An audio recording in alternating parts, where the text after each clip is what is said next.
The mahogany conference table still bears the scratch from when I signed my first major contract 32 years ago. My pen had slipped, gouging the wood as I wrote Robert Walker on the line that would transform Walker Printing Solutions from a one-man operation into something real. I run my finger over that scratch now, sitting alone in the office at 3 a.m., surrounded by boxes of evidence that will destroy my marriage, my family, and everything I thought I knew about the woman I've loved for 28 years. But I'm getting ahead of myself. To understand how I got here, you need to know where I came from. I was 22 when I stepped off the Greyhound bus at Chicago's downtown terminal in 1993, carrying everything I owned in a military surplus duffel bag. Coatesville, Pennsylvania, population 3,200, didn't have much to offer a kid with big dreams and grease-stained hands. My father had died in a mining accident when I was 15, leaving my mother with 3 kids and a mortgage that ate up most of his life insurance. I'd spent my teenage years keeping the town's machinery running, tractors, printing presses at the local newspaper, anything with gears and motors. Old man Henderson at the newspaper used to say I could make a printing press sing just by listening to it run. But I knew I had to leave if I wanted to build something more than a reputation as that Walker boy who can fix anything. The bus ride from Pennsylvania had taken 18 hours, with stops in every small town along the way. I remember staring out the window as the landscape changed from mountains to farmland to the sprawling suburbs of Chicago. Each mile was taking me further from everything I knew, but closer to everything I wanted to become. My mother had packed me sandwiches wrapped in wax paper, the same way she'd packed my father's lunch for the mines. I couldn't eat them. My stomach was too knotted with equal parts excitement and terror. My first night in Chicago, I slept in the bus station because I didn't have money for a hotel and didn't know where else to go. A security guard, an older black man named William, found me there at 2 a.m. "Son, you can't sleep here," he said, not unkindly. "Where are you trying to get to?" "I don't know yet," I admitted. "Just got here from Pennsylvania. Starting work Monday." William studied me for a moment, then pulled out a card. "My sister runs a boarding house on the south side. $15 a night, breakfast included. Tell her William sent you. And son, this city will eat you alive if you let it.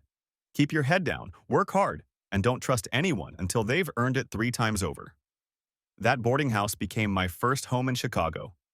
Mrs. Sarah Johnson, William's sister, was a widow who'd turned her 3 flat into a haven for young men trying to make their way in the city.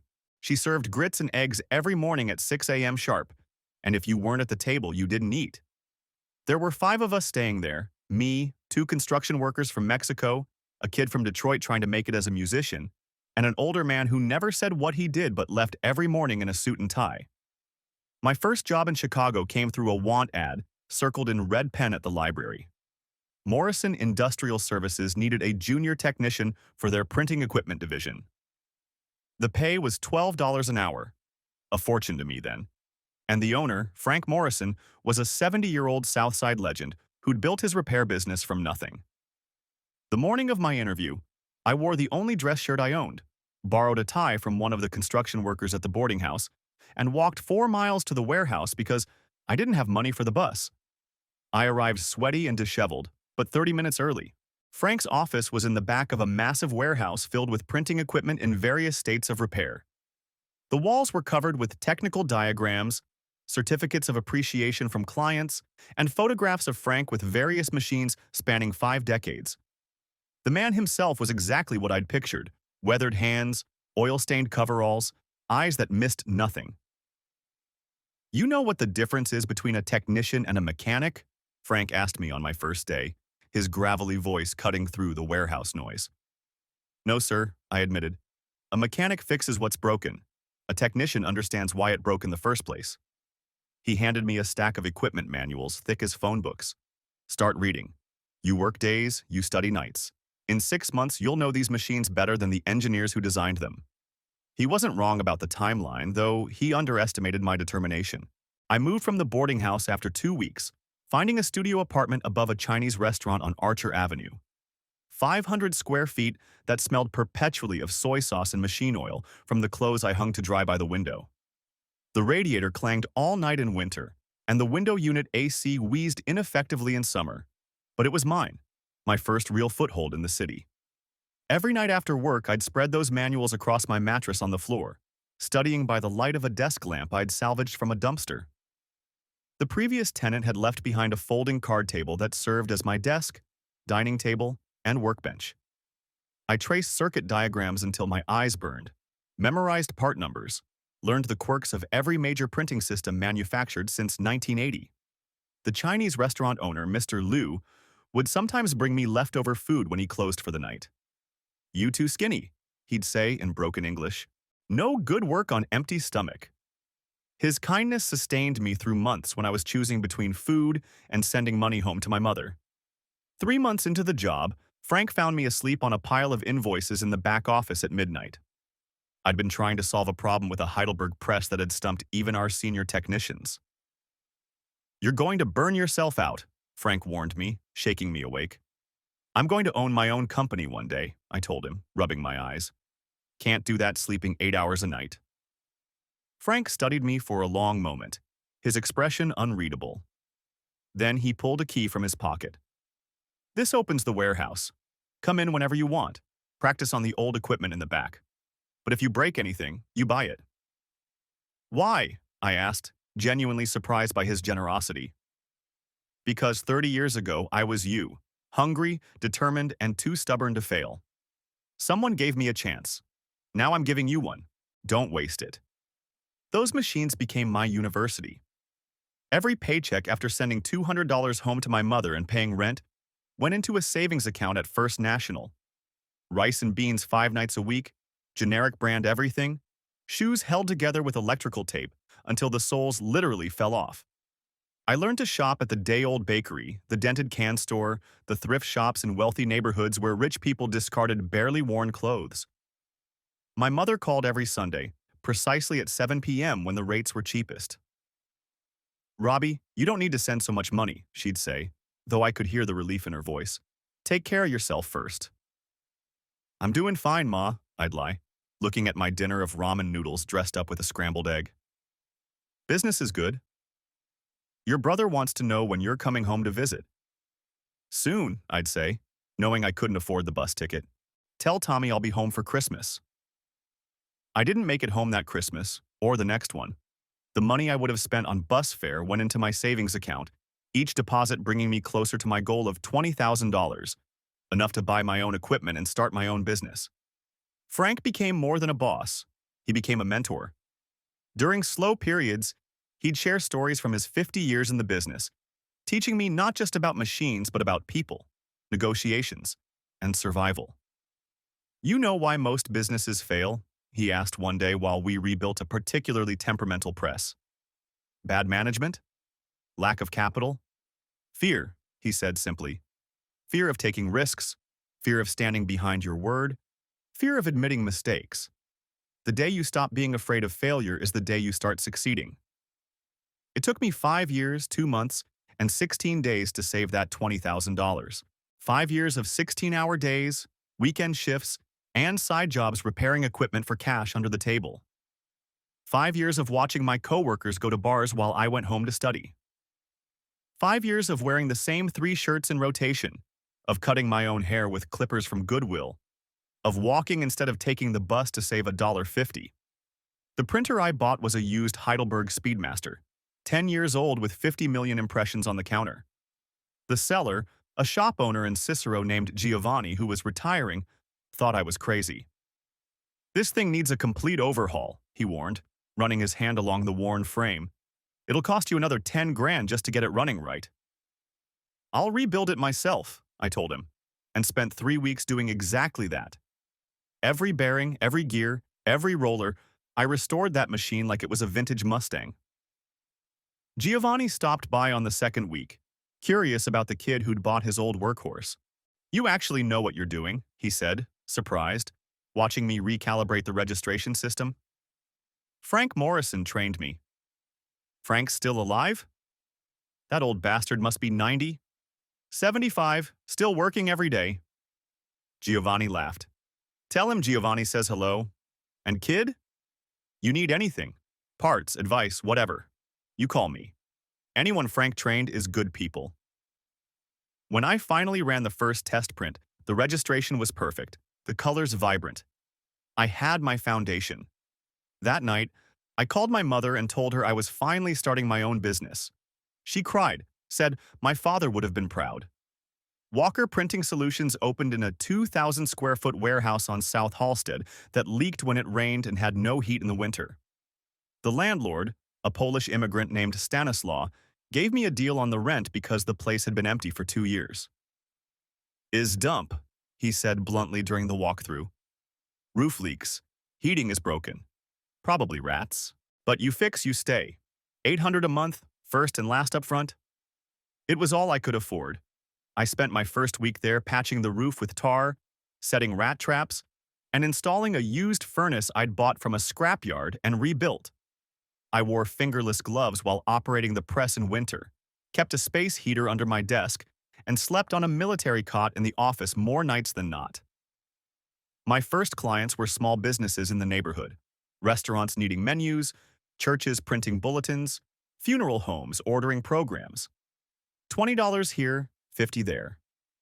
I undercut the competition's prices and over-delivered on quality, building a reputation one job at a time. Rosa's Tacos was my first regular client. Rosa, a grandmother from Guadalajara who'd opened her restaurant with her life savings, needed menus printed every month as she changed her specials. She paid in cash and tamales and spread the word about the young printer who did good work cheap. "You're too skinny," she'd say, forcing containers of food on me. "How you going to run a business with no meat on your bones?" Then came the near disaster that almost ended everything before it really began. Rodriguez Auto Parts had given me my first real contract. 5,000 catalogs, full color, due in 2 weeks. It was a $3,000 job, enough to cover 2 months' rent and finally fix the leaking roof properly. I worked 18-hour days to complete it, delivered on time, and sent the invoice with net 30 payment terms. 30 days passed, then 60, then 90.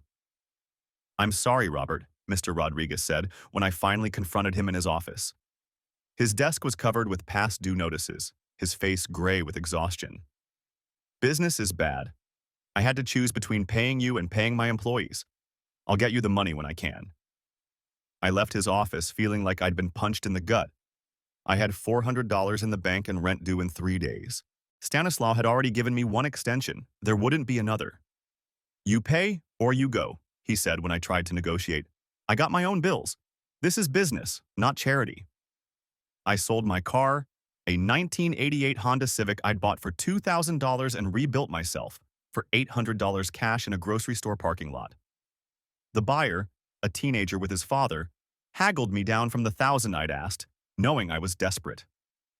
I took the bus home, carrying my toolbox and the cassette tapes from the glove compartment, trying not to think about all the hours I'd spent getting that car running perfectly. Moving my cot into the warehouse permanently meant I could shower at the gym down the street for $5 and eat one meal a day from the McDonald's dollar menu. But I kept the business alive. I kept printing, kept delivering, kept believing that Rodriguez would eventually pay and things would turn around. During this time, Frank would stop by occasionally, always with some excuse. Picking up supplies from the area, checking on a client nearby. He'd bring coffee and donuts, claiming he'd bought too much. "You're living here," he said one evening, noting the cot, the hot plate, the clothes hanging on a makeshift line. "Temporarily. Kid, there's no shame in failing. You can always come back to work for me." "I'm not failing," I said firmly. "I'm surviving. There's a difference." Frank smiled. "Yes, there is. Rodriguez will pay you, by the way. His son just told me they got a contract with the city. Give him another month." "How did you—" "I've been in this business longer than you've been alive. I know everything that happens in Chicago printing, including who's doing good work out of a leaking warehouse on Halsted." Rodriguez paid me 6 months later with interest and an apology. By then, I'd landed 3 new clients through word of mouth about my quality and reliability. Rosa had recommended me to her nephew, who ran a construction company. The church had given my name to their sister congregation. The funeral home had mentioned me to other funeral homes in their network. The kid who wouldn't quit, they called me. The printer who'd rather sleep in his shop than miss a deadline. It was at the Chicago Print and Graphics Expo in 2001 where everything changed. I'd saved for 3 months to afford the cheapest possible booth, really just a table with samples of my work. The convention center was packed with established companies, their elaborate displays making my setup look like a child's lemonade stand. I was arranging my samples for the 100th time when she walked by. Elizabeth Mitchell moved through that convention center like she owned it. Navy blue suit tailored perfectly, auburn hair pulled back in a style that was professional but somehow still soft, carrying herself with a confidence that made everyone else look like they were playing dress-up. She stopped at my table, picked up a brochure I'd printed for a local real estate company, and studied it with an intensity that made me nervous. She turned it over, held it to the light, ran her finger along the fold. "The color registration is excellent," she said, not looking up. "But your paper choice is costing you money. This weight is overkill for a trifold."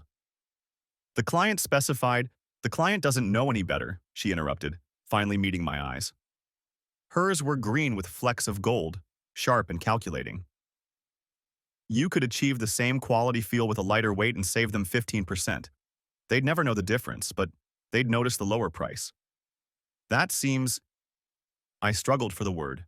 "Dishonest?" She laughed, not unkindly. "That's adorable. You really think your competitors are giving clients exactly what they asked for instead of what makes them the most profit?" "I give them what's best for their needs," I said, feeling defensive. "Sometimes that means talking them out of bad decisions, but I don't cut corners to pad my margins." She studied me for a moment, like I was a puzzle she was trying to solve. "You're serious? You actually believe that?" "It's not about believing. It's about doing business the right way." She extended her hand. "Elizabeth Mitchell, Mitchell Paper Supply. And you're either the most honest printer in Chicago or the most naive." "Robert Walker," I replied, shaking her hand. Her grip was firm, confident, and I've been doing just fine with honesty. "Walker Printing Solutions? The one-man shop on South Halsted?" I bristled. "How do you—" "I know every print shop in the city. It's my job." She pulled out a business card, expensive stock with embossed lettering. "You're paying 30% too much for your paper. Come see me Monday, and I'll set you up with better prices. Keep being honest with your clients, but stop being foolish with your suppliers." Before I could respond, she was already walking away, leaving me with her card and the lingering scent of expensive perfume. That weekend, I researched Mitchell Paper Supply. They were one of the largest suppliers in the Midwest, with warehouses in 3 states. Elizabeth was the owner's daughter, MBA from Northwestern, being groomed to take over the family business. What was she doing offering to help a nobody like me? Monday morning, I put on my best shirt, which wasn't saying much, and drove to Mitchell Paper Supply's warehouse in Elk Grove Village. The building was massive, trucks loading and unloading at a dozen bays. I parked my beat-up van between 2 Mercedes and tried not to feel out of place. Elizabeth was in the loading dock, clipboard in hand, inspecting a shipment. She wore jeans and a Mitchell Paper polo shirt instead of the suit, steel-toed boots instead of heels. She looked younger, less intimidating, but still commanded attention from the warehouse workers who clearly respected her. "You came," she said, not seeming surprised. "Let me show you what you've been overpaying for." She walked me through the warehouse, explaining grades, weights, finishes with an expertise that impressed me. Her father owned the company, she explained, but she'd worked every job from delivery driver to sales before taking over operations. "When I was 16, my father made me work the loading dock all summer," she said, pulling out sample books. "I complained every day. Too hot, too heavy, too boring. You know what he said?" "What?" "How can you sell something you don't understand?" So the next summer, he put me in customer service, then accounting, then sales. By the time I graduated college, I knew this business from every angle. Smart man. He is. He started with 1 delivery truck in 1965. Now, we're the 3rd largest paper supplier in the Midwest. She opened another sample book, which is why I can offer you these prices. The numbers she showed me were 35% lower than what I'd been paying. What's the catch? No catch.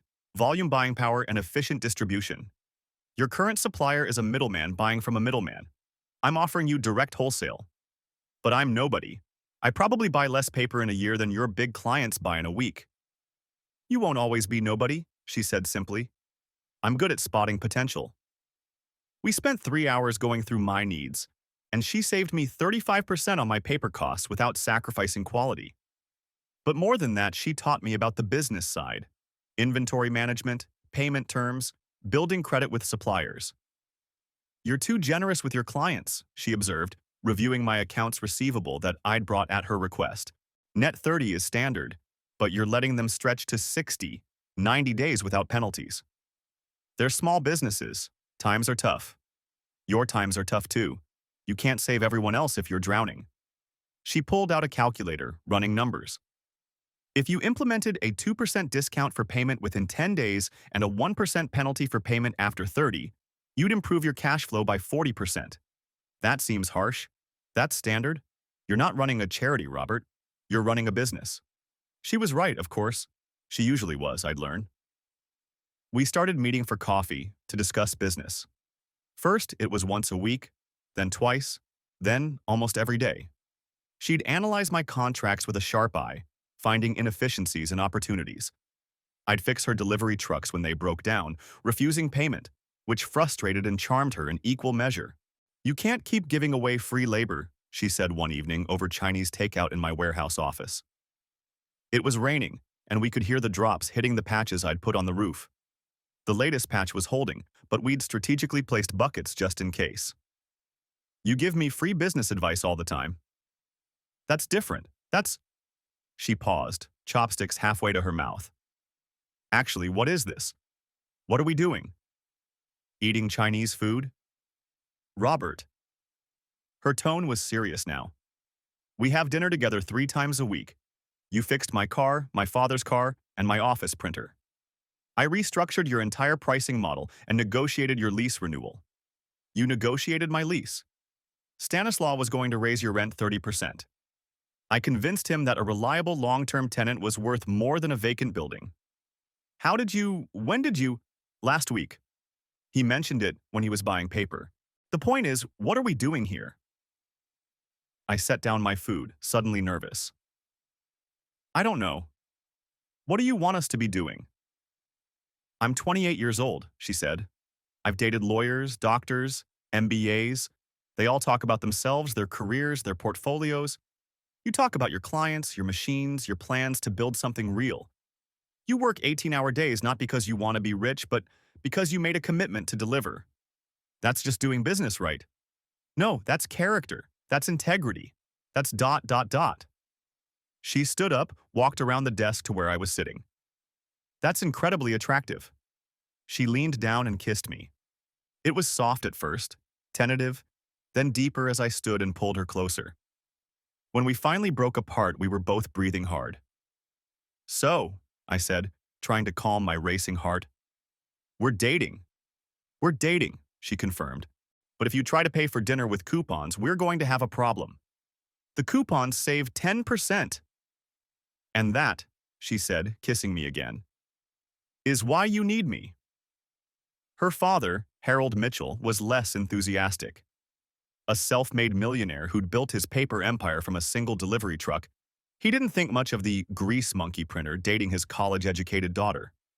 The first time Elizabeth brought me to their Lake Forest mansion for dinner, I felt like I'd entered another world. The driveway was longer than my entire street growing up. The foyer was bigger than my apartment. There was actual art on the walls, not prints, but original paintings that probably cost more than I made in a year. "Daddy, this is Robert," Elizabeth said, her tone carrying a warning. Harold Mitchell was shorter than I'd expected, but carried himself like a giant. His handshake was firm to the point of aggressive, his eyes scanning me like I was a balance sheet that didn't add up. "So you're the printer," he said, making it sound like an accusation. "Yes, sir. Walker Printing Solutions." "Never heard of it." "Daddy," Elizabeth warned. "It's fine," I said. "We're small but growing. 15 clients now, steady work." 15 clients, Harold repeated. "And you think that's sufficient to date my daughter?" "I think character is more important than client lists," I replied, meeting his gaze. Dorothy Mitchell, Elizabeth's mother, broke the tension by entering with a warm smile. "You must be Robert. Elizabeth has told us so much about you. Please, come in. Dinner's almost ready." The dining room table could have seated 20. We sat at one end, Harold at the head, studying me over his wine glass while Dorothy tried to make small talk. Elizabeth says you're from Pennsylvania. What brought you to Chicago? Opportunity. There wasn't much future in a mining town with no mine. Mining family? Harold's interest perked slightly, until my father died in a tunnel collapse. After that, my mother raised 3 kids on survivor benefits and whatever work she could find. That must have been difficult, Dorothy said sympathetically. It taught me to work hard and value what I earned. Work hard, Harold scoffed. Everyone says they work hard. What makes you different? Daddy, please. It's a fair question, I interrupted. What makes me different is that I don't just work hard, I work smart. I rebuilt a Heidelberg Speedmaster by myself, saving $15,000. I've grown my business 400% in 3 years without taking on debt. And I've never missed a deadline or compromised on quality. 400% of nothing is still nothing. Harold, Dorothy scolded. It's business, Dorothy. The boy needs to understand what he's getting into. He turned back to me. Elizabeth is brilliant. She could run any company in Chicago. Why should she waste her time with a one-man print shop? Because she sees potential where you see limitations, I said, feeling my temper rise. And because I'm not asking her to waste anything. I'm building something real, something that will last. Maybe it's not impressive to you now, but 5 years, Harold interrupted. Where do you see yourself in 5 years? Running the most reliable printing company in Chicago. Maybe 50 employees, steady contracts, reputation for quality and fair dealing. Fair dealing, he repeated with a snort. Elizabeth, tell him what happened to Fair Deal Publishing. They went bankrupt, she said quietly, clearly uncomfortable with the interrogation. Because they were too fair, Harold continued. Business isn't about being fair. It's about being smart. You seem like a hard worker, Robert, but hard work without strategy is just elaborate failure. With respect, sir, I've grown my business 400% in 3 years. From nothing to something is easy. From something to substantial is where most fail. He refilled his wine glass. But you're young. You'll learn. Or you'll fail. Either way, it's a lesson. The rest of dinner was tense, with Dorothy trying to lighten the mood, and Elizabeth growing increasingly frustrated with her father. When we finally left, she apologized in the car. He's impossible, she said, gripping the steering wheel tightly. I'm 28 years old, and he still treats me like a child. He's protective, I get it. You're defending him? After he spent 2 hours insulting you? He's testing me, and maybe warning me. Your family has money, status. I'm a nobody from nowhere. He wants to make sure I'm not after the wrong things. She pulled over, turned to look at me. Are you after the wrong things? I'm after you, I said simply. Everything else is just noise. She kissed me then, long and deep. You know what I love about you? You're genuine. Do you know how rare that is? In your world? Probably very. In any world. Promise me something. Don't let my father or anyone else change who you are. I promise. We were married 18 months later, June 15th, 2003. The ceremony was at her father's country club, a compromise between the courthouse wedding I'd suggested and the 500-guest society event her mother wanted. My family came from Pennsylvania. My mother in a dress she'd bought specially for the occasion. My brothers looking uncomfortable in rented suits. They were overwhelmed by the opulence, but Elizabeth went out of her way to make them feel welcome. Your son is extraordinary, she told my mother at the reception. You raised him right. My mother, who'd been intimidated by the surroundings, relaxed at that. He's always been determined. Even as a boy, when he decided something, nothing could stop him. That's what I love about him, Elizabeth said. Harold walked Elizabeth down the aisle with visible reluctance, but Dorothy had warmed to me after I'd helped repair their vintage printing press, a family heirloom from Harold's father that no one else could fix. How did you know what was wrong with it? She'd asked, watching me reassemble the antique machine. Same principles, just older engineering. Machines are honest. They do what they're designed to do. It's people who are complicated. At the reception, Harold pulled me aside while Elizabeth was dancing with her cousins. You won her over, he said, not quite meeting my eyes. That's not easy. She's brilliant but stubborn. She'll push you to be better, but she'll also push you to your limits. Don't let her change who you are while she's improving what you do. It seemed like fatherly advice then. Later, I'd wonder if it was a warning. I'll take care of her, I promised. That's not what I'm worried about. She can take care of herself. I'm worried about whether you can handle her ambition. It's bigger than yours, you know. We'll build something together. Maybe, or she'll build something and you'll be along for the ride. Either way, she's your responsibility now. Our first years of marriage were golden. Elizabeth joined Walker Printing Solutions as CFO, bringing her financial acumen to complement my technical skills. She transformed my shoebox filing system into actual spreadsheets, negotiated better terms with all our suppliers, and structured partnerships with larger companies. We worked side by side, 18-hour days that didn't feel like work because we were building something together. She'd handle the books while I ran the presses. We'd eat takeout in the office, discussing strategies and dreams, planning a future that seemed limitless. We need to diversify, she said one morning, 6 months pregnant with David, our first child. She was sitting at her desk, feet propped up to reduce swelling, but still working through financial projections. Printing is becoming commoditized. We should offer complete business solutions, design, printing, fulfillment, even digital services. That's a big leap from what we know. That's why we hire people who know what we don't. She pulled out a business plan she'd been working on for weeks. Look at these projections. The numbers were staggering. Revenue projections that seemed impossible. Investment requirements that made my stomach turn. This would require taking on serious debt. Calculated risk, she corrected. The difference between staying small and becoming significant. We can get an SBA loan for the equipment, a line of credit for operations. I've already talked to 3 banks. When did you? While you were fixing the Komori press last week. Robert, we can't keep thinking small. Not with a baby coming. Not if we want to build something that lasts. She was right, as usual. We rebranded as Walker Industries, hired designers, web developers, marketing specialists. The first few hires were disasters. People who interviewed well but couldn't deliver. Elizabeth handled the firing while I hid in the warehouse, unable to look people in the eye while taking away their livelihood. You're too soft, she said, after terminating our 3rd receptionist in 2 months. Business requires tough decisions. Firing people isn't tough, it's awful. Which is why I handle it. You build relationships. I protect the business. That's our partnership. Our first major contract came from Hartman Foods, a regional chain that needed everything from menu design to supply chain printing. It was a $2 million annual contract, more money than I'd imagined possible. The negotiation was brutal. Elizabeth was 8 months pregnant but insisted on leading the presentation. She stood at the conference table, commanding the room despite her condition, walking through projections and deliverables with a precision that impressed even their cynical CFO.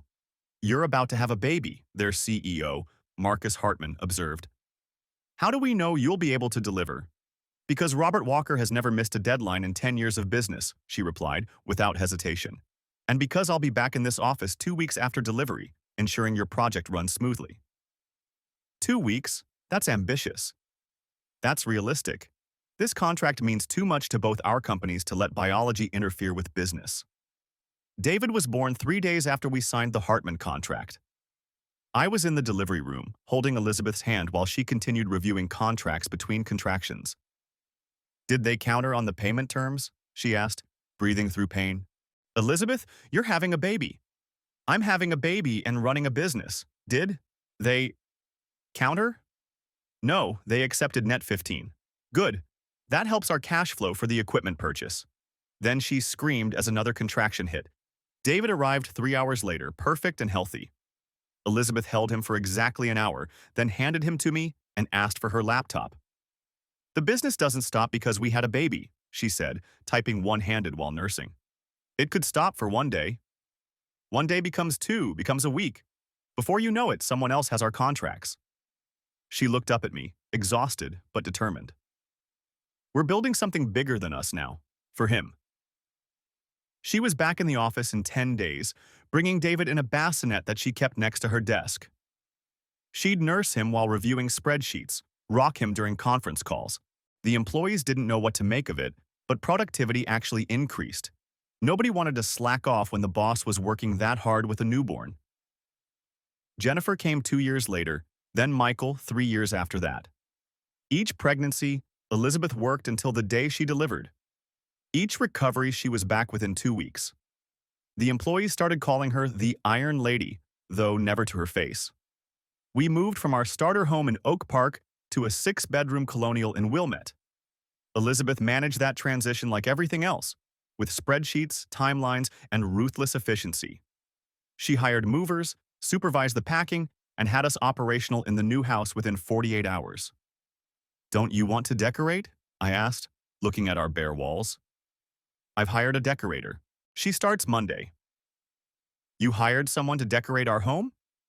"I hired someone to optimize our living space for maximum functionality while maintaining appropriate aesthetic standards for our income bracket." "Elizabeth, it's our home, not a showroom." "It's both. Clients will come here. Employees will see it. Image matters, Robert, whether you like it or not." She was right, of course. The decorator transformed our house into something from a magazine. Beautiful but cold. Impressive but not quite livable. The kids weren't allowed in the living room with food. The basement became the only place where they could really play. I built them a workshop down there, teaching them what Frank had taught me, how things work, why they break, how to fix them. By 2018, Walker Industries employed over 400 people across 3 facilities. I knew every employee's name, their spouses' names, their kids' activities. Elizabeth said I was too involved, too personal. "Tom's daughter has leukemia," I told her one evening. I gave him 2 months paid leave to be with her during treatment. 2 months? Robert, we have contracts to fulfill. We have humans working for us, not machines. Humans who have jobs because we run a profitable business. What happens when everyone wants 2 months off? Everyone doesn't have a child with cancer. That's not the point. You set precedents. Others will expect the same treatment. Good. They should expect compassion from their employer. She sighed, that particular sigh that had become more frequent over the years. Compassion doesn't scale, Robert. At some point, you have to choose between being everyone's friend and being their boss. I choose both. Then you choose neither, effectively. The arguments were becoming more frequent, more bitter. Elizabeth pushed for automation that would eliminate jobs, offshore partnerships for design work, cutting benefits to improve margins. I pushed back, but she had the numbers on her side. Our margins were shrinking, competition was increasing, and Preston Solutions had entered the Chicago market. The first time I heard about Preston Solutions was at an industry conference in Vegas, early 2019. Thomas Preston had been buying up struggling print shops across the Midwest, consolidating them into a corporate empire with venture capital backing. Vulture capitalism at its finest, my old mentor Frank, now 85 and retired, said over drinks. He targets family businesses, undercuts their prices until they can't compete, then buys them for pennies on the dollar. He won't get Walker Industries, I said confidently. No? He got Richardson's, Murphy's, even that big shop in Milwaukee, Jensen Graphics, 40-year-old company gone in 6 months. How? By being ruthless. He'll promise clients anything, deliver just enough to avoid lawsuits, and move on to the next victim. Watch yourself, Robert. I met Preston later that evening at the hotel bar. He was everything I wasn't. Harvard MBA, tailored suit that probably cost more than my first car, silver tongue that could sell ice to Eskimos. He looked like a catalog model for success. Square jaw, perfect hair, teeth that seemed to glow. "Robert Walker," he said, approaching with a practiced smile and extended hand. "The last honest printer in Chicago, they say. Just trying to run a good business." "Good," he repeated, swirling his whiskey. The ice clinked against crystal that probably cost more than my workers made in a day. Quaint concept. You know what's better than good? Efficient, streamlined, profitable? My business is plenty profitable. Is it?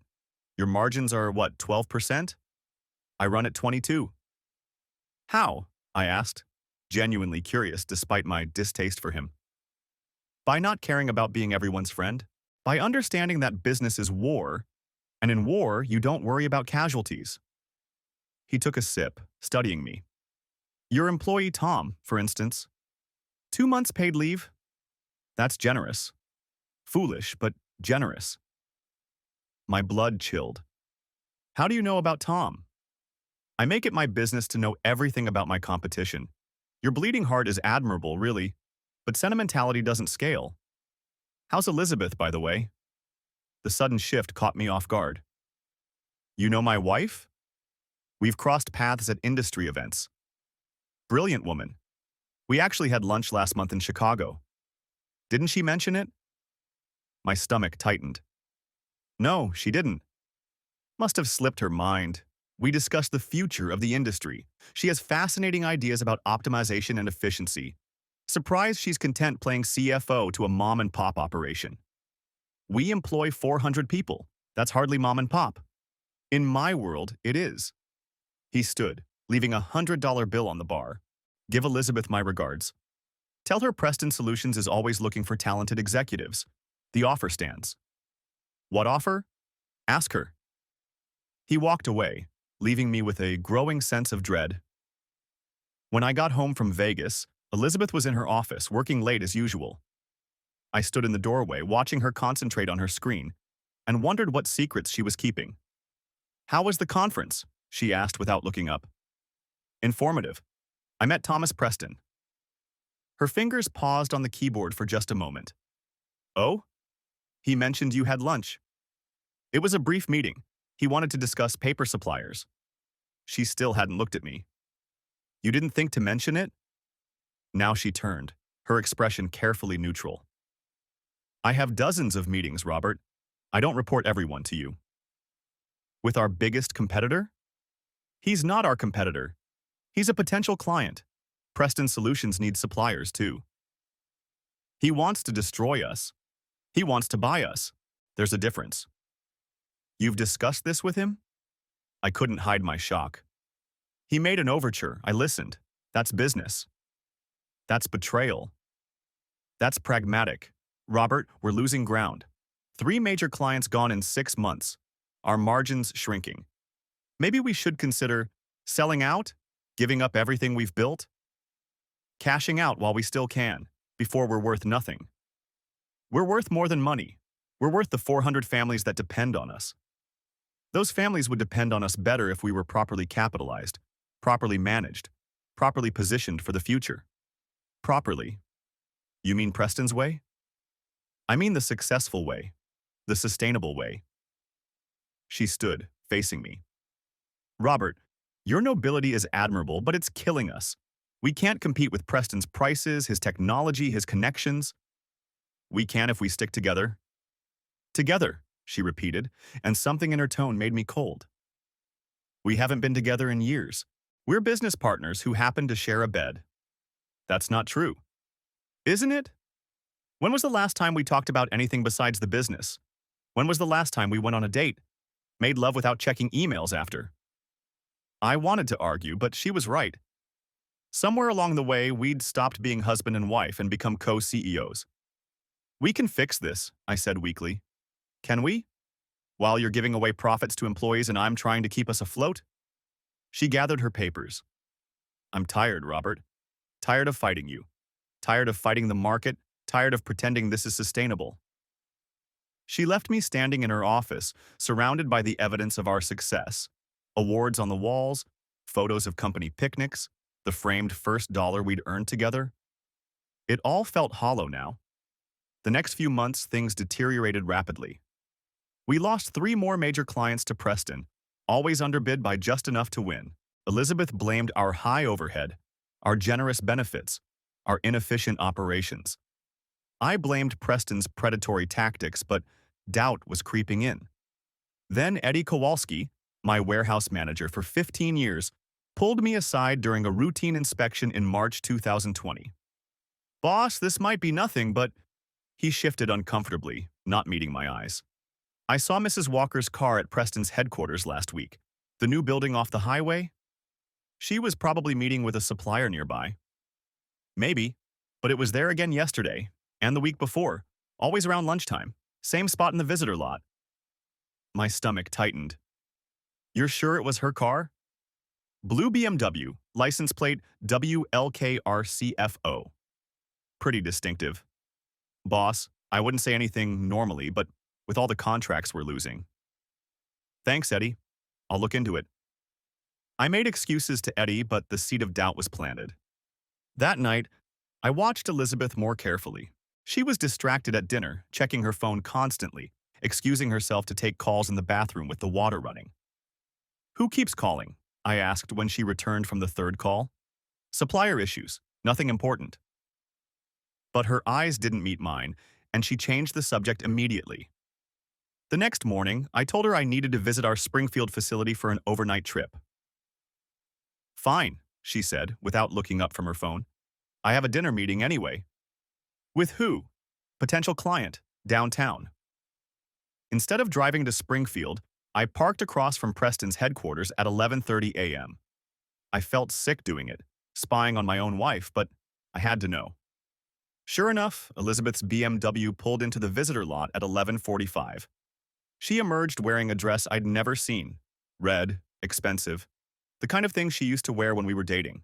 She checked her reflection in the car window, adjusted her hair, then walked into the building with a confidence that made my chest ache. She didn't come out for 3 hours. I sat in my car, watching the entrance, my mind racing through explanations. Maybe it was legitimate business. Maybe she was negotiating a deal to save us. Maybe. But when she finally emerged, Preston was with her. They stood by her car, talking intimately. He touched her arm. She laughed, really laughed, the way she used to laugh with me.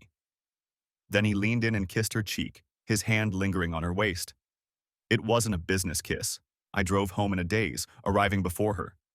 When she came in an hour later, I was sitting in the kitchen. How was Springfield? She asked casually, pouring herself wine. Fine. How was your dinner meeting? Productive.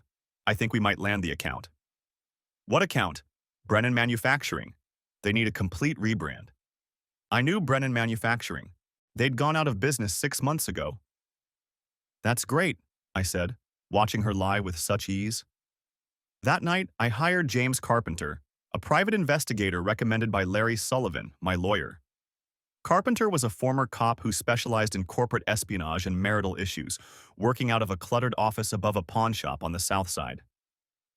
You sure you want to know? He asked, studying me across his cluttered desk. I've been doing this 20 years. Sometimes ignorance really is bliss. I need to know. Need and want are different things.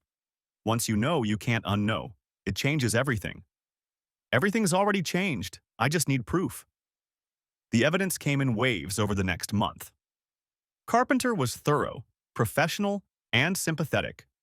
Photos of Elizabeth and Preston at restaurants I recognized, places she'd claimed to be meeting suppliers, images of them entering hotels during what she'd called warehouse inspections.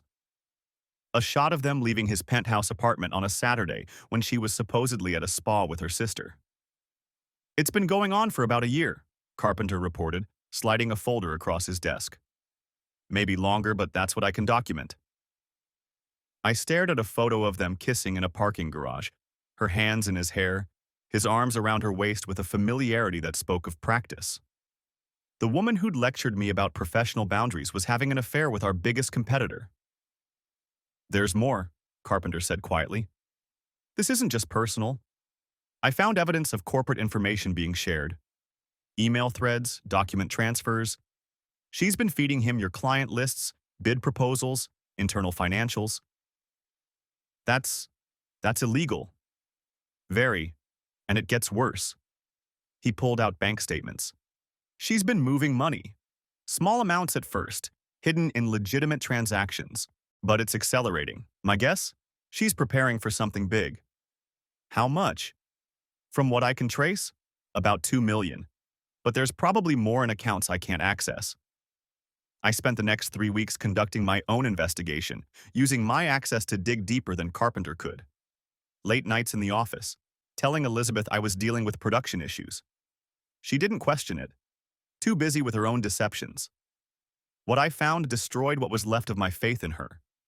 She'd created ghost vendors, companies that existed only on paper, billing Walker Industries for services never rendered. Phoenix Business Solutions, Midwest Digital Services, corporate supply partners, all fake, all routing money to accounts she controlled. Over $2 million in 18 months, hidden in the complexity of our growing operations. But the worst was the document I found on her personal laptop when she forgot to lock it one Saturday morning while she was in the shower. I'd gone to her office to look for Michael's school permission slip and saw her screen still active. It was a draft agreement with Preston. She would receive 30% ownership of Preston Solutions once Walker Industries was absorbed. The planned timeline showed my company being driven to bankruptcy within 6 months, purchased for debt assumption only, with all employees except essential management being terminated. 400 people would lose their jobs.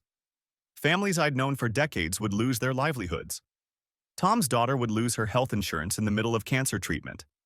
And my wife, the mother of my children, was orchestrating it all. I sat in my home office, door locked, reading that document over and over.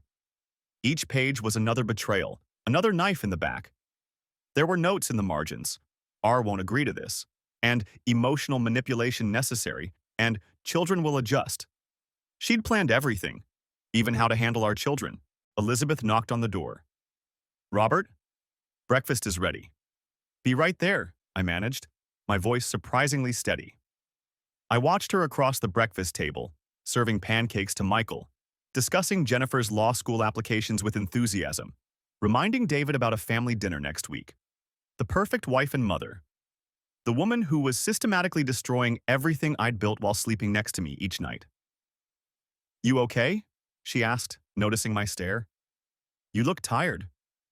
"Just thinking about the business." "Don't worry so much," she said, squeezing my shoulder as she passed. The touch made my skin crawl.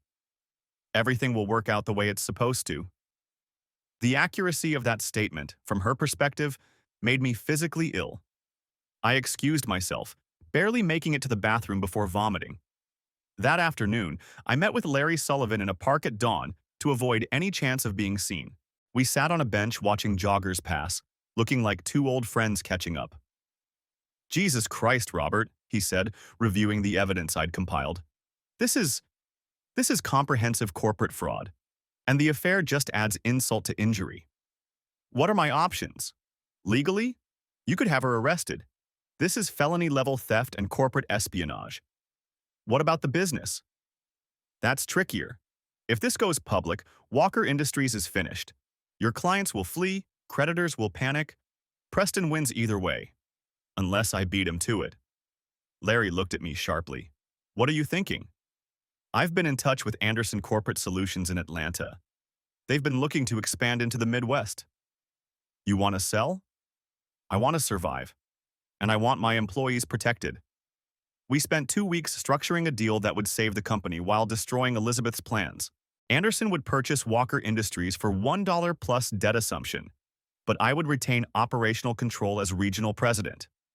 All employees would be guaranteed their jobs for at least 2 years. The financial structure would be completely reorganized, removing Elizabeth from any ownership or control. "This is brilliant," Larry said, reviewing the final structure. "But the timing has to be perfect." "I know. That's why I'm waiting until Thanksgiving." "Thanksgiving?" "Everyone will be there. Our children, her parents, my sister. She can't run, can't hide, can't spin it. The truth will be undeniable." "That's cold, Robert." "No, that's justice. She wanted to destroy 400 families. The least I can do is let our family see who she really is." The next 2 weeks were torture. I had to pretend everything was normal while finalizing the Anderson deal in secret. Elizabeth noticed nothing, too caught up in her own schemes. She was practically glowing, probably thinking she was close to her goal. 3 days before Thanksgiving, she mentioned casually that Preston had made another offer to buy us out. "We should consider it," she said over dinner. "The terms are generous." "How generous?" "Enough to set us up for life. The kids' college funds, retirement, everything." "What about our employees?" "Some would transition, others." She shrugged. "That's business." That's 400 families without income. That's not our responsibility. It is exactly our responsibility. God, Robert, when did you become such a martyr? It's exhausting. When did you become so heartless?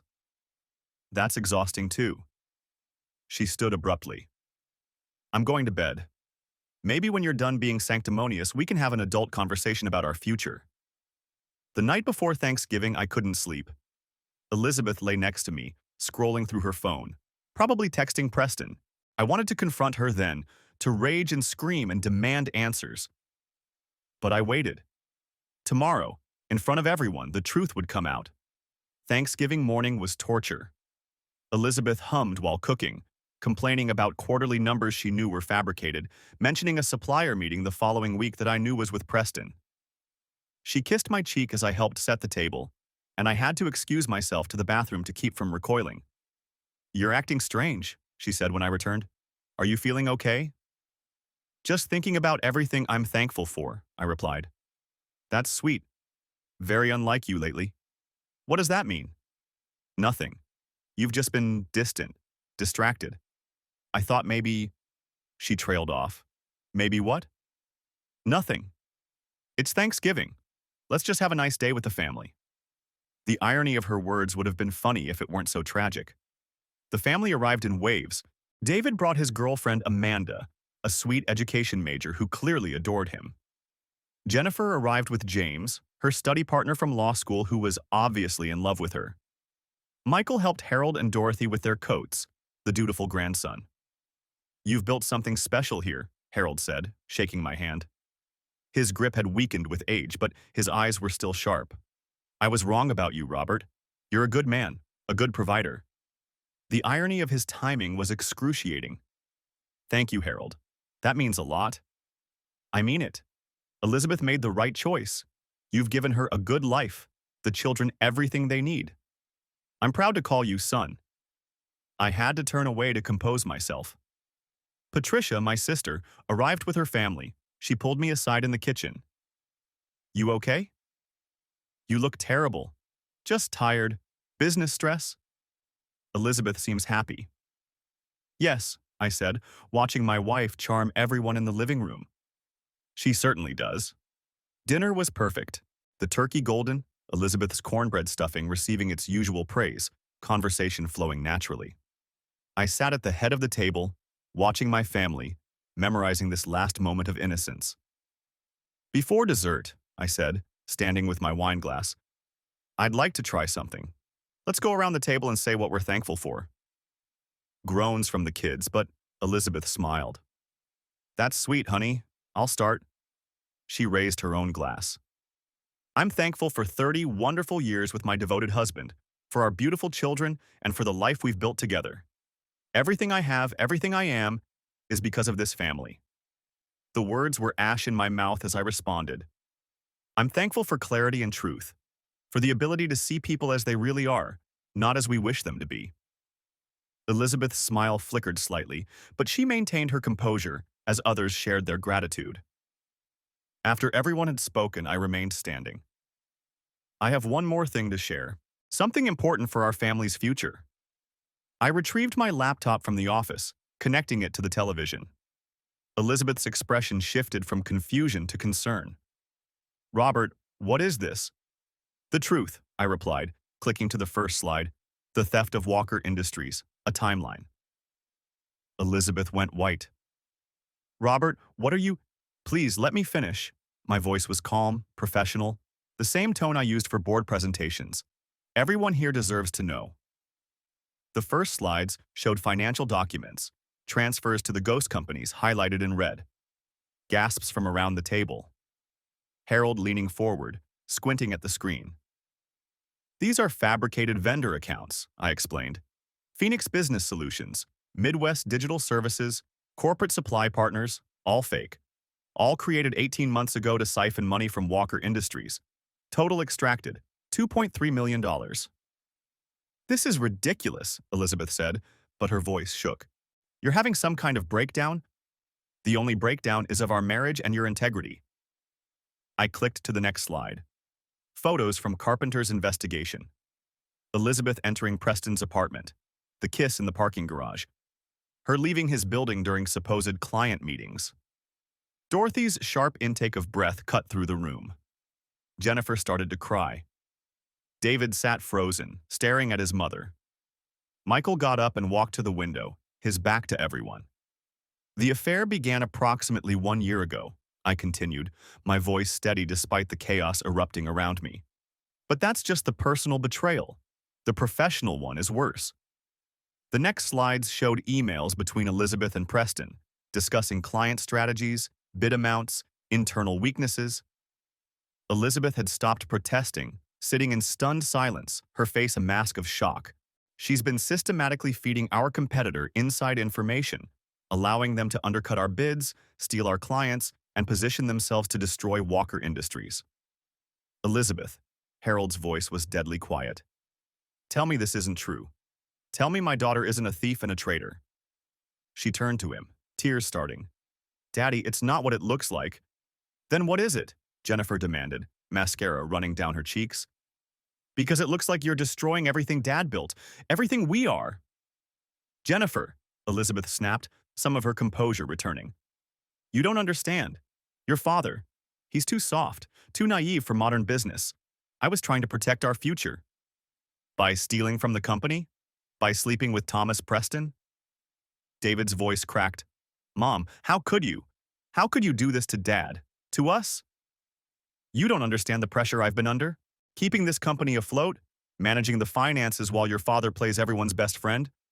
The company was fine until you started sabotaging it, I interrupted, which brings me to the final revelation. The last slide showed the agreement with Preston, her 30% ownership stake in the company that would absorb ours, the list of employees to be terminated, including Tom, Eddie, Rose's nephew, and hundreds of others I'd worked with for years. The plan was to destroy Walker Industries within 6 months, fire all 400 employees except a handful of executives, and split the remains with Preston. The room exploded. Harold stood so fast his chair fell backward, wine splashing across the white tablecloth. You disgrace! You absolute disgrace to this family! How dare you judge me? Elizabeth screamed back. You taught me that business was about winning. Not like this. Never like this. Harold's face was purple with rage. I raised you better than this. Your mother and I? We built our business with integrity, with honor. You've destroyed everything. Everything we taught you. You taught me to be ruthless, to take what I wanted.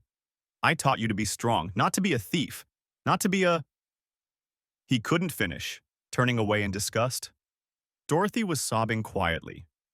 Patricia was comforting Jennifer, who was crying so hard she could barely breathe. Amanda and James sat in shocked silence, clearly wishing they were anywhere else. Elizabeth's phone rang, Preston calling. She grabbed for it, but I was faster. Let him wonder, I said, setting it aside. Though he'll know soon enough. You see, Elizabeth, while you were planning our destruction, I was ensuring our survival. I pulled up the final slides. The Anderson Corporate Solutions Agreement, signed and sealed. As of 9 a.m. this morning, Walker Industries no longer exists. It's been acquired by Anderson, with me retained as regional president. All employees' jobs are protected for minimum 2 years. All assets have been transferred to a new corporate structure, one that doesn't include you.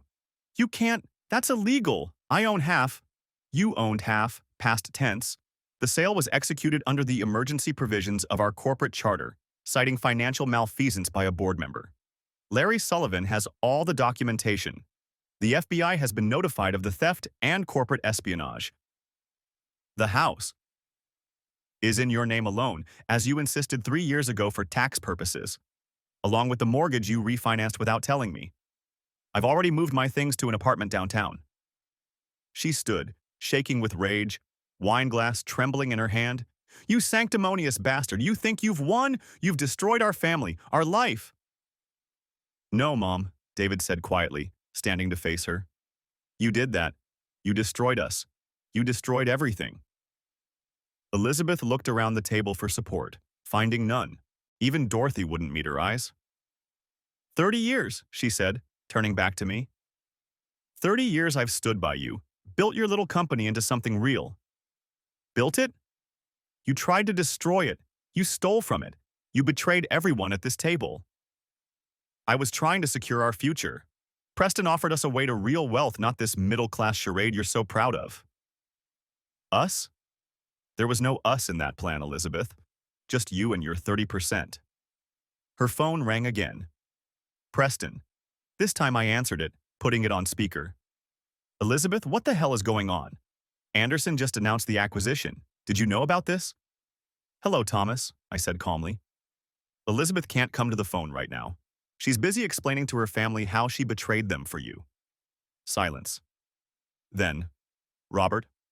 I see. Well, this is unfortunate. For you, certainly. The FBI will be very interested in those emails about corporate espionage. You have no proof? I have everything. Every email, every document, every hotel receipt. Your lawyer will be getting a package on Monday. Oh, and Thomas? She was playing you too. Check your own books. If she'd steal from her husband of 30 years, what makes you think you were safe? The line went dead. Elizabeth sank into her chair, the fight draining out of her. You've ruined me. You ruined yourself. I just documented it. Harold stood, having aged 10 years in 10 minutes. Dorothy, we're leaving. He looked at Elizabeth with a mixture of disgust and profound disappointment. You're no daughter of mine. Daddy, please. No. You betrayed your husband, your children, your employees. Every value I tried to teach you, you threw away for money and lust. I'm ashamed to be your father. He turned to me. Robert, I'm sorry. I'm so deeply sorry. You deserved better. They left, Dorothy crying quietly, unable to even look at her daughter. Patricia took the kids, Jennifer, David, and Michael, to her house, knowing they needed space from both of us. Amanda and James departed with mumbled excuses. Elizabeth and I stood alone in our dining room, the Thanksgiving dinner cold on the table, the smell of turkey and stuffing now nauseating. Why? I asked finally. Just tell me why. She laughed bitterly, pouring herself more wine with shaking hands. You really don't know? 30 years of being second to your precious company, your beloved employees. Every decision was about them, never us, never me. I was building something for our family. You were building a monument to your own ego, the working-class hero who made good. Saint Robert, friend to all. Do you know what it's like being married to a saint? Always coming second to your principles? So you decided to destroy it all? I decided to finally put myself first. Preston saw my value, my intelligence. He treated me like an equal, not just the wife who handled the books. He used you. The second this went bad, he cut you loose. At least he saw me as more than an accessory to the Robert Walker success story. I loved you. Despite everything you've done, part of me still loves you. That's your problem, she said, gathering her purse with trembling hands. You love everyone, which means you don't really love anyone. You spread yourself so thin that there's nothing left for the people who should matter most.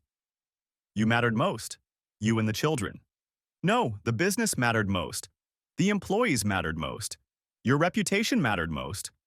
We were just props in your performance of the perfect life. She left that night, moving to a hotel. The divorce papers were served Monday as promised. The financial forensics revealed even more theft than I'd found, nearly $3 million in total. The FBI opened an investigation into Preston Solutions. Elizabeth's lawyer advised her to take the deal Larry offered. No alimony, no assets beyond the house, in exchange for not pressing criminal charges. She's lucky, Larry told me. Federal prison for corporate espionage is no joke. Take the deal and let her disappear. I agreed, not out of mercy but exhaustion. I wanted her gone, wanted to stop thinking about her, stop discovering new betrayals in our records. 6 months later, Walker Industries, now Anderson Midwest Division, was thriving. The acquisition brought resources we'd never had, while my management style kept the culture intact. Employee morale soared when they learned I'd protected their jobs despite everything. Tom's daughter went into remission, and he credits the continued health insurance with saving her life. Eddie got promoted to operations manager. Rose's nephew now runs his own division. The people Elizabeth would have discarded are thriving. Preston Solutions collapsed under federal investigation. Thomas Preston was indicted on multiple counts of corporate espionage and fraud. He threw Elizabeth under the bus immediately, claiming she'd initiated everything, providing emails where she'd approached him first. Their mutual destruction was poetic justice, I suppose, though it brought me no satisfaction. Elizabeth sold the house, unable to afford the mortgage alone. Her parents refused to help. Harold's disappointment was absolute. She moved to Indiana, taking a bookkeeping job at a small firm that didn't care about her past. Jennifer told me she'd reached out once trying to reconcile, but none of the children would speak to her. She sends birthday cards, Jennifer said. I throw them away unopened. That's your choice, I said carefully. She's still your mother. No, she's the woman who gave birth to me. There's a difference. David stayed with the company, working his way up without nepotism. He's good, sharp like his mother, but honest like I've tried to be. Sometimes I see Elizabeth in his eyes, in the way he attacks a problem, and it takes my breath away. Jennifer graduated law school and joined the FBI's white-collar crime division, inspired, she says, by seeing justice served. I want to catch people like her, she told me. People who betray trust for greed. Michael switched to state school, not wanting to burden me financially, despite my assurances. He's studying engineering, says he wants to build things that last. He never mentions his mother, but I know he visits her grandmother Dorothy sometimes. They don't talk about Elizabeth. I train new employees now, telling them about the importance of integrity, loyalty, and trust. Sometimes I share the story, carefully edited, as a cautionary tale about the price of betrayal. They always ask if revenge was worth it. I tell them it wasn't revenge. It was survival. But late at night, alone in my apartment, I wonder if Elizabeth was right about one thing. Maybe I did love the idea of being good more than I loved being a husband. Maybe I was so busy building a monument to integrity that I forgot to build a marriage. The truth is, we both betrayed each other in different ways. She broke our vows and our trust. But I chose the company over her 1,000 times in 1,000 small ways, over 30 years. The difference is, my betrayals were legal. Last week, I got a letter from her. It sat on my desk for 3 days before I opened it. Robert, it read, I know you'll probably throw this away, but I need you to know something. I'm not asking for forgiveness. What I did was unforgivable. But you should know that I did love you in the beginning, before the business consumed you, before you became someone who could only show love through work. I became a monster, but you helped create me by loving your principles more than your wife. We both lost everything that mattered. The difference is you still have the children. I have nothing. I suppose that's justice, Elizabeth. I read it 3 times, then filed it with the divorce papers. She was wrong about one thing. I hadn't lost everything that mattered. I'd lost her, yes, but I'd saved 400 families. I'd preserved my integrity. I'd shown my children that standing for something matters, even when it costs everything. The mahogany table still bears that scratch from my first contract. I had it moved to my new office, a reminder of where I started and what I've lost along the way. Success and failure, love and betrayal, integrity and compromise, they're all carved into that wood, permanent as the choices we make. Sometimes Frank visits. He's 90 now, confined to a wheelchair, but his mind is sharp. You did the right thing, he tells me. A man who'd betray his employees would betray himself eventually. I betrayed her first, I admit. By caring more about being good than being present, by choosing the business over her, day after day, year after year. That's not betrayal, that's character, Frank says. You can't build something lasting without sacrifice. But should the sacrifice be your marriage? Sometimes we don't get to choose what we sacrifice. Life chooses for us. The question is whether the sacrifice means something. I think about that often. Elizabeth sacrificed her integrity for money and passion. I sacrificed my marriage for principles and people. Neither of us intended to, but choices compound like interest, small decisions becoming life-defining moments. Anderson's CEO, Marcus Anderson, flew up last month to review operations. He's a tall black man with silver temples and the kind of presence that fills a room without trying. You've built something special here, he said, reviewing our numbers. Most acquisitions see a 30% staff turnover in the first year.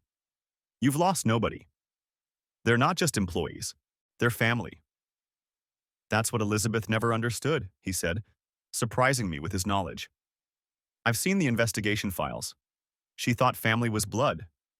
You know it's choice. How do you know about... I don't acquire companies without knowing everything, Robert. Your wife's betrayal, Preston's corruption, your protection of your people. I know it all. It's why I structured the deal the way I did. Men like you are rare. Men like me end up alone. Men like you end up with legacy. Your employees' children will have opportunities because you chose them over easy money. That matters. He was right, but it didn't make the empty apartment less empty. David comes by every Sunday for dinner. He's dating Amanda seriously now, talking about marriage. Last week, he asked me something that stopped my heart. Dad, how do you know if someone really loves you or just loves what you can give them? I thought about Elizabeth, about those early days when she'd look at me with such intensity, such hunger. Was it love or ambition? Did it matter? You can't know, I told him honestly. You can only trust, and if that trust is broken, you survive and move forward. That's depressing. That's realistic. But David, the risk is worth it. Even knowing how it ended with your mother, I wouldn't change those early years.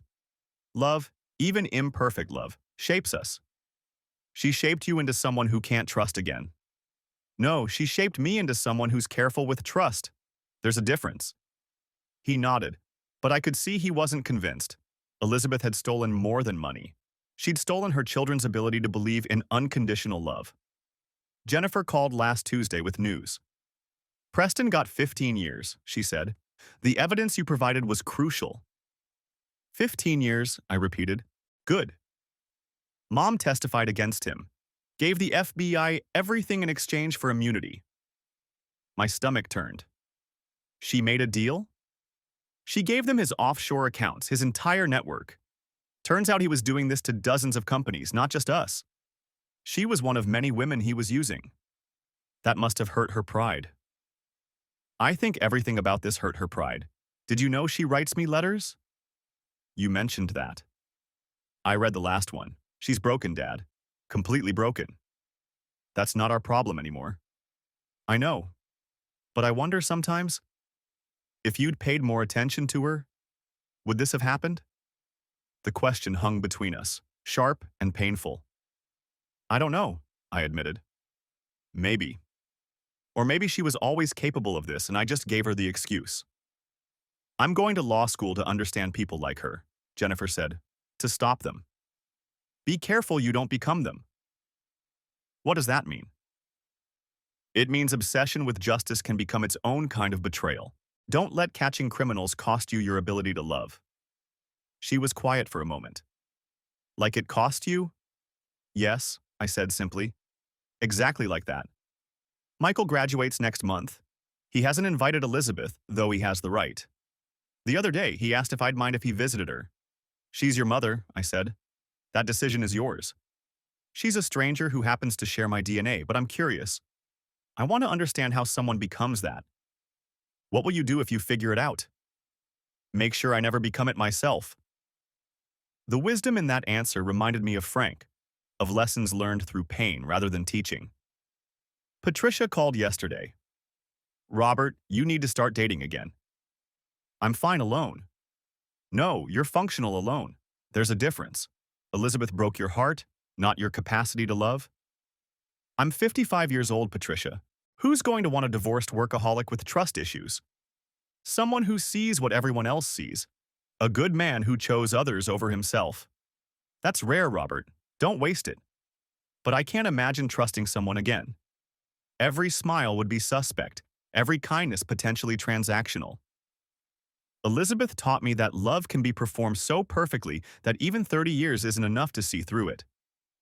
The business continues to thrive. We've added 2 new facilities, hired another 100 people. I know every name, every story, just like before. Some say I'm too involved, too personal. But it's the only way I know how to be. Last month, Tom's daughter graduated high school, cancer-free for 3 years. He brought her to the office to thank me. You saved her life, he said, tears in his eyes. Keeping our insurance, giving me time off. You saved her. You saved her, I corrected. I just made sure you could. Mr. Walker, his daughter said, my dad told me what happened with your wife. How she wanted to fire everyone. I'm sorry she hurt you. Sometimes people hurt us to teach us who we really are, I said. Your father taught me that loyalty matters more than profit. That's worth any pain. She hugged me then. This teenager who'd fought death and won, and I thought about Michael at her age, about choices and consequences, about the price we pay for our principles. Eddie got married last spring. He insisted I be his best man. You gave me a chance when nobody else would, he said at the reception. You trusted me with your business, your family. That means everything. During my toast, I talked about loyalty, about building something together, about trust. I didn't mention Elizabeth, but everyone knew. The unspoken shadow at every celebration now, the woman who'd almost destroyed us all. Rosa still brings me tamales every Friday. You're too thin, she says, the same words for 20 years. When are you going to find a nice woman? When I find one who cooks as well as you. Flatterer. But seriously, mijo, you need more than work. Work doesn't betray you, Rosa. No, but it doesn't keep you warm either. She's right, of course. The apartment is beautiful. Downtown high-rise, stunning views, modern everything. But it's cold, sterile, like the house Elizabeth decorated, but worse because there's no one to pretend for. Some nights, I dream about her. Not the Elizabeth who betrayed me, but the one from 20 years ago, laughing at my bad jokes, working beside me until dawn, believing we were building something together. I wake from those dreams disoriented, reaching for someone who was never really there. Anderson is promoting me to executive vice president next month, overseeing all Midwest operations. It's a triumph, a validation of everything I've built. But I'll celebrate alone, with maybe a beer and the ghosts of what could have been. You won, Larry said during our last meeting. You saved the company, protected your people, and got justice. Most men in your position would have lost everything. I did lose everything that mattered personally. You lost Elizabeth. That's not everything. I lost the ability to believe in partnership. That might be worse. Robert, can I tell you something? I've handled hundreds of divorces, seen every kind of betrayal. What Elizabeth did was exceptional in its cruelty. Most people aren't capable of that level of deception. How do you know who is and who isn't? You don't. But you can't live assuming everyone is Elizabeth. That's letting her win. Maybe he's right. But trust, once shattered, doesn't rebuild easily. It's like the Heidelberg press I restored all those years ago. You can make it work again, but it's never quite the same. Harold Mitchell died 2 months ago. Dorothy called to tell me, asking if I'd speak at the funeral. He respected you until the end, she said. He never forgave Elizabeth, never spoke to her again. But he wanted you to know he was proud to have called you son. I went to the funeral. Elizabeth was there, dressed in black, sitting alone in the back. She'd aged 10 years and 2, gray streaking her hair, lines around her eyes, the confident posture replaced with something defeated. Our eyes met once. She nodded slightly. I turned away. After the service, Dorothy pulled me aside. She asks about you, she said quietly. Every time I talk to her, which isn't often. What does she want to know? If you're happy, if you found someone, if you ever forgave her. What do you tell her? Nothing. She doesn't deserve to know. The anger in Dorothy's voice surprised me. Elizabeth had lost everyone, her husband, her children, her parents, her lover, her reputation. Total destruction. It's enough, Dorothy. She's paid the price. Has she?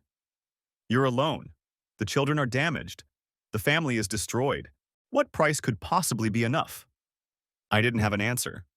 Last night, going through old files, I found our wedding album. Elizabeth looked so young, so certain, so in love. Or at least performing love so well I couldn't tell the difference. Maybe there was no difference then. Maybe the betrayal came later, growing slowly like rust until the structure collapsed. There's a photo of us dancing, her head on my shoulder, my arms around her. We looked perfect together. The ambitious young couple ready to conquer the world. Nobody at that wedding could have predicted this ending. I kept one photo, not of us, but of the whole family at David's college graduation, the last time we were all together before I discovered the truth. We looked happy. Were we? Or was it all performance by then? The truth is, I'll never know when Elizabeth stopped loving me, if she ever truly did. I'll never know if different choices could have prevented this. If I'd been more attentive, less obsessed with work, would she have stayed faithful? Or was Preston inevitable, just waiting for the right moment to destroy us? These questions haunt my empty apartment, follow me through successful days and sleepless nights. Success feels hollow when you have no one to share it with. Integrity feels cold when it costs you everyone you love. But then I walk through the warehouse, see Tom training new employees, Eddie managing operations, Rosa's nephew running his department, and I remember, I didn't just save jobs, I saved families. I chose them over her, yes, but also over myself. Mr. Walker, a new employee said yesterday, why do you know everyone's name? Because everyone matters, I told him.